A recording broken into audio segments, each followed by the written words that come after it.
Now we begin with the information that President Bola Ahmed Tinubu is expected in Kano State today to offer condolences on the passing of elder statesman and business icon Alhaji Aminu Ntata. Now the visit was confirmed in a statement by Governor Abba Kabir Yusuf's spokesperson Sanusi Bature Dawakin Tofa. Tinubu is expected to meet with the Ntata family and pay tribute to the philanthropist's enduring legacy of service and national development.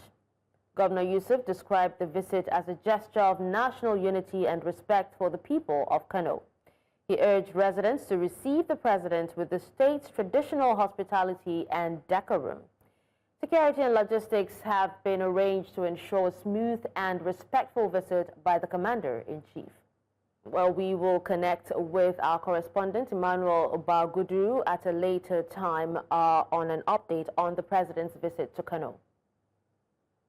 Now to judicial matters, where the Federal High Court in Abuja has adjourned ruling on the no-case submission filed by the legal team of the Nnamdi Kanu to the 10th of October.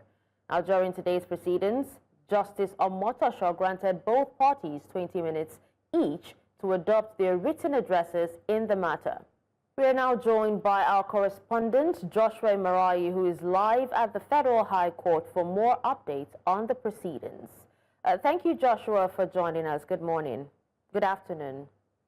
Now, Joshua, tell us, on what grounds did the defense argue in their no-case submission that the court should acquit Nnamdi Kanu? All right, we'll try to reconnect with Joshua later. We seem to be having audio issues with him. Away from that, it was a solemn moment in Nigeria's seat of power as members of the Federal Executive Council held a special meeting in honor of the late former President Muhammadu Buhari, who passed away earlier this week. President Bola Tinubu and members of federal cabinet described the late former president as a man of integrity who loved the nation, serving Nigeria with diligence and leaving the legacy for future generations. News Central State House correspondent Bettina Ngweli reports. The meeting held inside the council chambers and began with President Bola Tinubu describing the late former President Muhammadu Buhari as a disciplined statesman whose deep love for the country shaped both his military and democratic leadership. He was first among soldiers in war, first among citizens in peace, and first without ambition or flattery in the heart of his fellow citizens. Yet it was in the quiet and unadorned settings of his private life that his true greatness was revealed. Several cabinet members took turns to share memories of working with the late former president, describing him as a man of principle with a deep sense of national duty. His life reminds us of a truth often forgotten in this noisy age, that greatness is not always loud, and that history, in its wisdom, sometimes reserves its most solemn applause for those who labored not for fame, but for legacies. His war against corruption was unrelenting, known to millions as Mai Gaskiya, the honest one. He lived a life free from personal scandal. His simple lifestyle was not symbolic, it was sincere. Your visits, calls, and prayers symbolized a great honor to the memory of our late father, and we're sincerely grateful for all the support and solidarity expended to the family. May Allah continue to bless us all and to bless all of us. Thank you, Daddy. Thank you, Daddy. A moment of silence was observed by ministers, presidential aides, and senior government officials, many visibly emotional as they paid their respects to the late president in honor of his memory. President Tinubu then renamed the University of Maiduguri to the Muhammadu Buhari University. We adopt naming of University of Maiduguri with a new name as Muhammadu Buhari University, Maiduguri. The Federal Executive Council meeting marked another chapter in Nigeria's collective farewell to a man who, for many, symbolized discipline, integrity, and patriotism. In Abuja, for News Central, Bettina Nwili. Now let's head to the ongoing Patriots National Summit currently taking place in Abuja, which witnessed a heated and contentious session on Thursday. Now, the conference brings together prominent Nigerians under the Patriot movement, many optimistic about the prospect of creating a new constitution to reshape the nation. The event, themed Actualizing a Constitutional Democracy That Works for All in Nigeria, aims to consolidate proposals from this country's 6 geopolitical zones. Now, the goal is to develop an inclusive, people-driven constitution to replace the widely criticized 1999 constitution, which is seen as outdated and excessively centralized. Well, we go on a break now. When we return, we'll tell you that Nigerian troops arrest key terrorist logistics suppliers. Details after the break. Stay with us. Welcome back and thank you for staying with us. We apologize for the break in transmission, but we've been able to reconnect with our correspondent Joshua Marai, who is on standby at the Federal High Court to speak to us on the Nnamdi Kanu matter. Joshua, if you can hear me, please say something. I can hear you loud and clear, Dashen. I don't know if you can. Fantastic. Thank you for joining us, Joshua. Please go ahead and speak to us on the grounds that the defense argued their no-case submission. Well, today, at the commencement of proceedings today, Justice James Omotosho gave the two counsels 20 minutes each to elaborate on their arguments on the no-case submission by the defense counsel representing Nnamdi Kanu. And first to come was Kanu Agabi, that's Senior Advocate of Nigeria representing Nnamdi Kanu. And he brought forth 13 grounds that the defendant should be appointed by the court. I will take you through the counts one after the other. And the first is that records show that 80 times the witnesses from the DSS, that's those who testified from the DSS, were asked questions during cross-examination, and they answered disclaimers like, I don't know, I can't remember, I have no knowledge of that. And it shows that beyond to convict Nnamdi Kanu, since they are coming up with disclaimers. Secondly, he said there were 10 fundamental issues during the trial that the prosecution failed to respond to, and these should be nullified and thrown out. Thirdly, on the participation of each prosecution witness, is according to what the defense counsel put forward before the court, he said that the participation of these witnesses as regards the issue of the alleged insurgents in Insecurity Act that was perpetrated by Nnamdi Kanu, that they were limited to just taking statements and no fact was brought before the court. Now, on the fourth ground, he said that the statements that were collected from Nnamdi Kanu by the DSS were not investigated to substantiate the claim of the alleged terrorism that was put before the court. And on the fifth one, he said that little or no probative value should be given to the evidences found after the trial has begun and witness has been cross-examined, and that the court should not give value to those exhibit and evidence that was deposited before the court after the trial has begun and after the witnesses were cross-examined and examined in chief by the prosecution counsel. On the sixth one, he said that the witness called for did not distinguish, investigate between what was heard, told to them, and what they found out themselves. That means they did not go further to do due diligence to investigate the statement that Nnamdi Kanu was made to write in their custody. Now, on the seventh one, in the course of 10 years that the prosecution did not cite one name that was allegedly incited by Nnamdi Kanu to perpetrate this act of terrorism, of alleged terrorism or insecurity. Now, on the eighth one, this is quite contentious because now it is bordering on the issue of the proscription of the group, the IPOC. Now, he said that Kanu Agabi argued that that particular gazette that proscribed the IPOC was not given presidential approval and as such should not be held as a proscription, saying that before a gazette could go and be gazetted by the Ministry of Justice and the Ministry of Information, that they should be given presidential approval.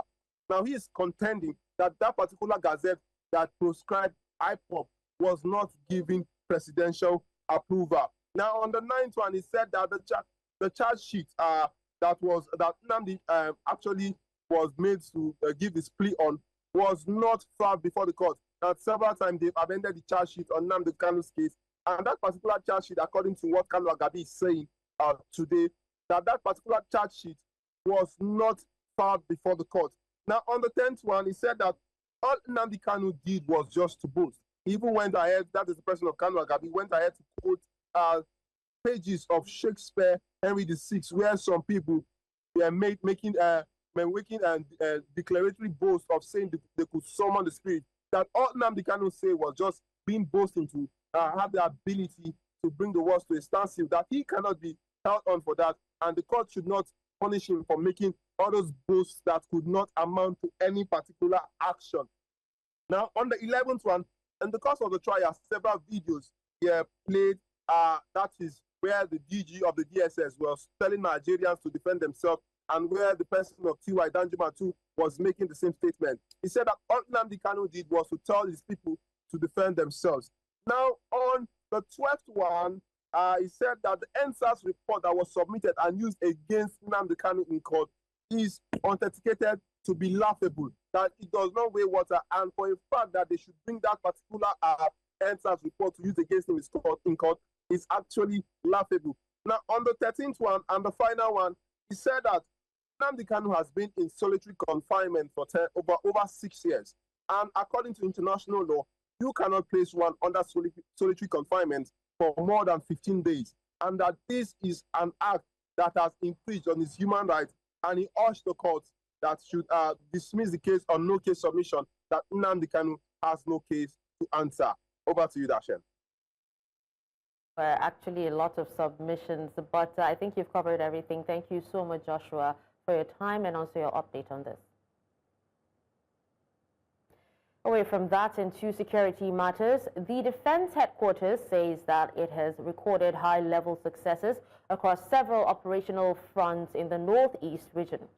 The Director of Defense Media Operations, Marcus Kange, while giving an update on offensive operations across the country, says that within the last 1 week, troops on the ground have arrested key terrorist logistics suppliers, recovered several weapons, and dismantled their logistics network. In Plateau State, Governor Caleb Mutfwang says everything possible will be done to ensure the bad eggs among the security operatives in the state are fished out. Governor Mutfwang was speaking when he made an emergency visit to the affected communities in Riom local government area of the state after Tuesday's attack that left 27 people killed, including women and children. News Central's Chizoba Nyongwe tells us more. In the wake of the Tuesday morning attack, these community members were out in their numbers, carrying placards with different inscriptions expressing sorrow and insecurity. They gave account of what had transpired during the attacks as the governor demanded. Unfortunately enough, in the morning of yesterday, Colonel himself addressed us and we asked him questions. Why does that happen? Don't you protect us? And he told us that they empower them. So they lay an ambush and they cannot access. They don't have access to this very community. The soldiers have been compromising, and I don't know the reason. And that is why you can hear people are calling that we need police, we need police. These assertions under investigation probably gave rise to the relocation of these locals for fear of the unknown. Efforts to speak with the security agencies in the state were unsuccessful, but among the early callers after the incident were the commander of Operation Safe Haven, Major General Folusho Oyinlola, and the State Commissioner of Police, Emmanuel Adeshina, and other security chiefs in the state to ascertain details of the incident. Unsatisfied with the case of alleged complicity by some security personnel, the governor, during his visit to the affected communities of Jebu, Bachi, and Gwawareng, said he will ensure justice is done. There are gallant soldiers that have stood in defense of the land, and we thank them. But certainly there are bad eggs. And we are going to take appropriate steps to make sure that these bad eggs are fished out. We cannot continue like this, and people who are not ghosts or spirits attack communities and disappear into thin air.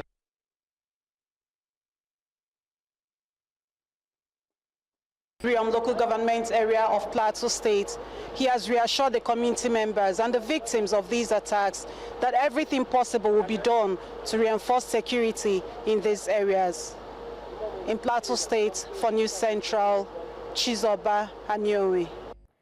All right, well, thank you so much, Chizoba, for that report. Now, we will be going back to the summit and constitution. Well, we're joined by our correspondent.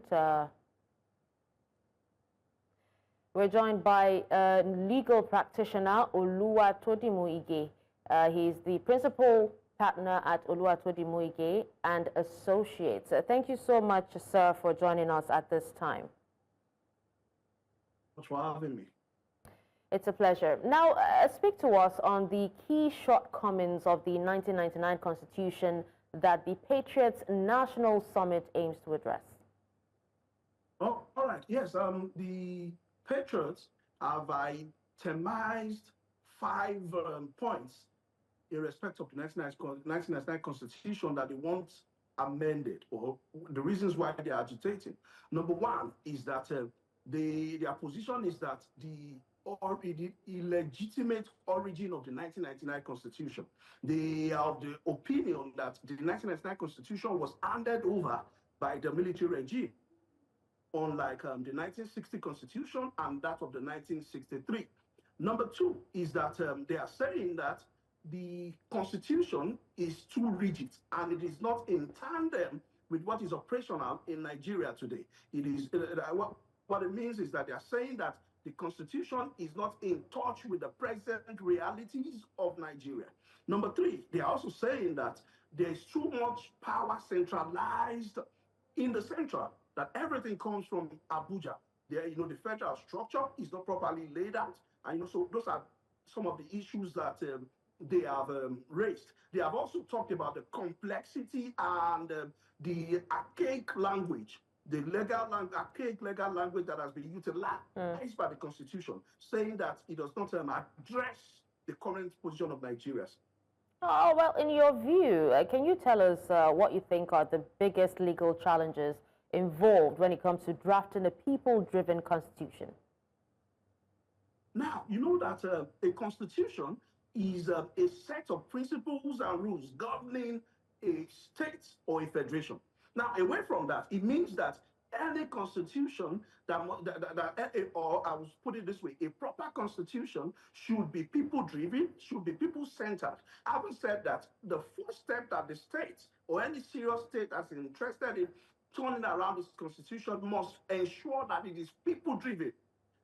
Number 2, you must take inputs from various stakeholders. Let every stakeholder be present. There is a need to consult widely. Do not marginalize any set of people. Nobody is irrelevant. Minority, majority, everyone must be involved. Number 3 is to now consult experts, people who are very versed, who are veterans in constitutionality, upholding the rule of law, and also drafting the legislation. I think that those are the areas that we need to look into so that we can arrive at the destination that we desire. And finally, on that note, we must also ensure that whatever agitations anyone has raised, we should not discountenance it. They should be discussed thoroughly and trashed before getting into before arriving at the conclusion of a constitution. Thank you. All right. Now, what lessons, Mr. Ige, can Nigeria learn from other countries that have recently written or rewritten, rather, or significantly amended their constitutions? Now, number 1, you will see countries like Tunisia, Egypt have in recent times changed their constitution or expunged a large part of their constitution. What did they do? What they ensured that it was all encompassing. That means that They had all the stakeholders, the labor, the education, the church, everyone that needs to be involved, everybody that is a part of the nation, various tribes must be involved. That's one. Number two, identify the areas that we have issues on. Look at them. What is the way forward? Problem solving. Sit down and so what is the best step to solving this problem? It must be fair to all. Yes, everybody might not have their way. The justice is having to see that everyone is treated fairly and equally. And that's because, and also finally on that, rigidity. There must be a position wherein the Constitution can be amended when there seems to be a lacuna, when there seems to be inadequacy. It must not be rigid. It can be adjusted, amended, and of course, refined. Thank you. All right, Mr. Ige, just before we wrap up, you talked about, the rewriting being all-encompassing, but some have actually said that the answer to Nigeria's lack of progress is attitudinal and not constitutional. Do you agree? That's a very brilliant point that you have raised. And the truth of it is that the country that we are in today, corruption has largely hindered the enforcement of the Constitution. You see, Nigeria is a country of laws, but when it comes to enforcement, we are so much lacking in it. And so, to align with your position or to align with what you have just said, attitudinal change must also be incorporated. Yes, we are due for a constitutional change. There's no doubt about that. But we must also work on our attitude and national orientation, because where we have a set of rules or body of rules that people will not obey or enforce, we must leave the point of favoritism in law, in implementation. Our laws must be enforced. Nobody should be above the law. And that is the position. Because the moment people erode our structures, where there is no check and balance, somebody feels that they can do anything and nothing will happen. That is how we have found ourselves in this position, wherein people don't obey the law. People feel that one particular part of the law does not apply to them. So we must also, advocate strongly that as the new constitution comes into play, we as Nigerians, our politicians, our leaders, the elite must also prepare to play by the rules. Thank you. All right, thank you so much, Mr. Ige, for your time and for speaking on this. And now to health matters, where medical doctors in Ekiti and Ondo states have rejected the recent circular by the federal government on the review of allowances for health workers, describing it as a breach of existing agreements. The Nigerian Medical Association chapters in both states vowed to resist the policy, warning that failure to withdraw the circular within the 21-day ultimatum issued by the national body could lead to a nationwide strike. NMA leaders argued that the move undermined previously agreed salary relativity between doctors and other health workers and came amid worsening brain drain, poor remuneration, and work overload in Nigeria's healthcare system. So electoral matters, where the Independent National Electoral Commission has wrapped up a 2-day refresher training for political parties on the use of its candidates' nomination portal known as the ICNP. The initiative seeks to enhance transparency and reduce procedural errors ahead of the upcoming by-elections at the Federal Capital Territory Area Council polls. The training session, held at the INEC headquarters in Abuja, brought together key representatives from various registered political parties. INEC emphasized the need for accurate and timely submission of candidates' details. Away from that, the Minister of Works, David Umahi, has expressed worry over the flagrant disobedience to design and traffic codes put in place to protect bridges across the country. The minister made this known as he received updates on the incident at the Kefi Bridge in Nasarawa State, which was partially damaged by an excavator, destroying parts of its beams and putting commenters on the bridge in danger. News Central correspondent Joshua Imarai reports. The meeting was called by the Minister of Works, Dave Umahi, to discuss ways of protecting bridges in the country following the incident that occurred at the Kefi Bridge in Nasarawa State, which has left part of the structure damaged. The permanent secretary of the ministry, Olumfusho Adebiyi, gave details of the event that transpired. Abuja band crossing the interchange at the Abuja band of this bridge in Kefi Abuja Road. It was at this, the interchange is in change 42, but amazingly, the headroom was totally exhausted. The excavator they were carrying cut through the bridge and head on to the beam, thereby totally dislocating and weakening the entire structure, broke the slab and went ahead to bring down a section of the beam. It has totally distorted and affected the structural integrity of the entire structure there.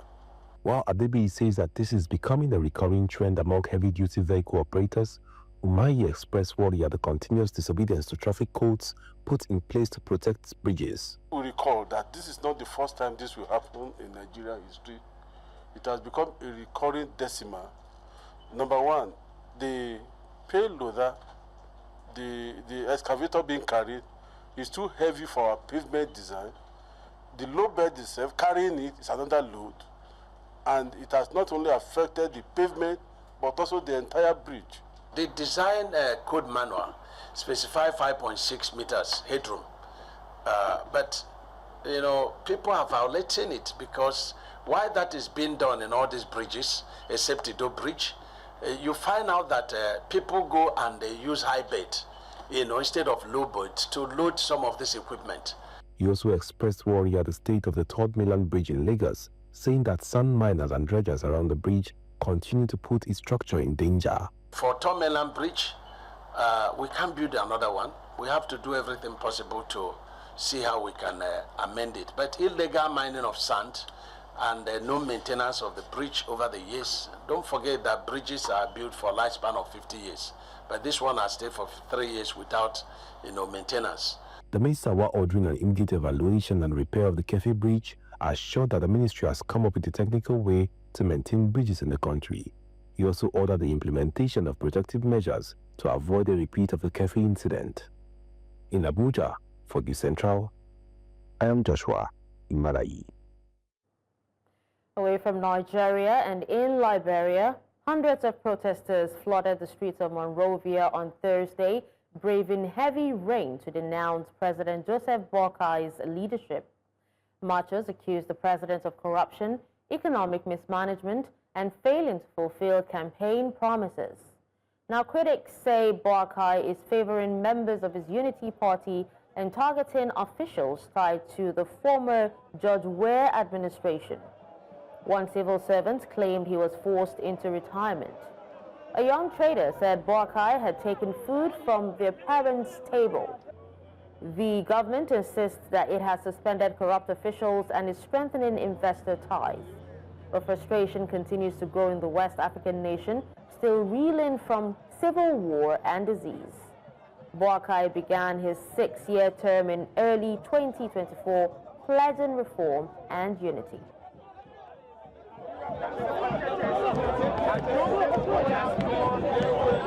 Les communs, les parisiens, are working our meeting. When the king first, they said they will not dance at nobody. And I read to 60, I get 55. And I read to 60. When the king they dance at me, I move. I get pound. But they never pay me. All I hear about them work, they not pay us. But now we let the president, that our country president, and not us our president. He entered our capital building, entered our mansion. We put our flag on his head for the librarian. But we put the flag on his head and not for the librarian. He's doing pick and choose. He's taking United Party people to be the country. I'm protesting because JMB came into power. He lied to the librarians people. He also lied to we the citizens. JMB said the past administration was not doing the rightful things.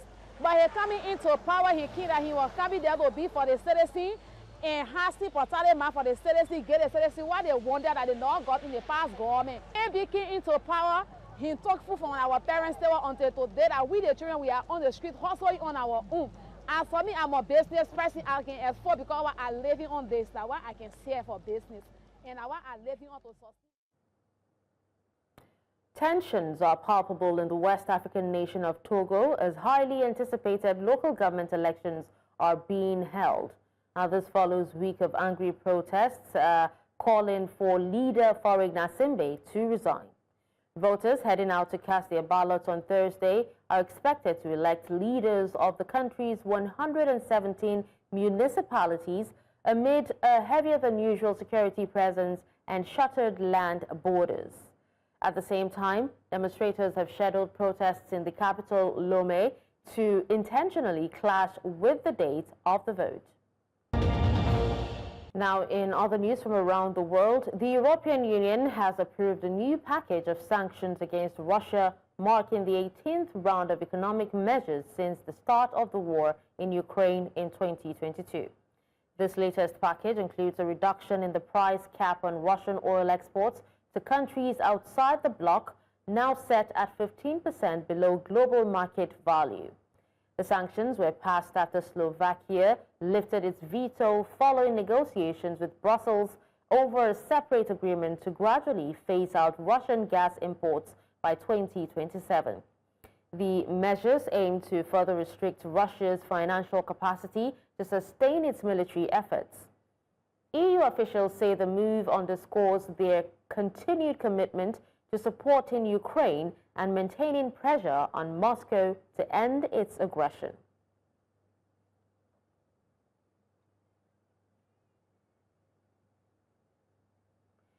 U.S. President Donald Trump has been diagnosed with a long-term but benign vein condition following speculation about his heavily bruised hand and swollen legs. White House Press Secretary Caroline Leavitt told reporters that the 79-year-old was found to have chronic venous insufficiency after he noted mild swelling in his lower legs in recent weeks. Now, Leavitt said the widely noted discoloration in Trump's right hand resulted from frequent handshaking and the use of aspirin in the standard cardiovascular prevention regimen.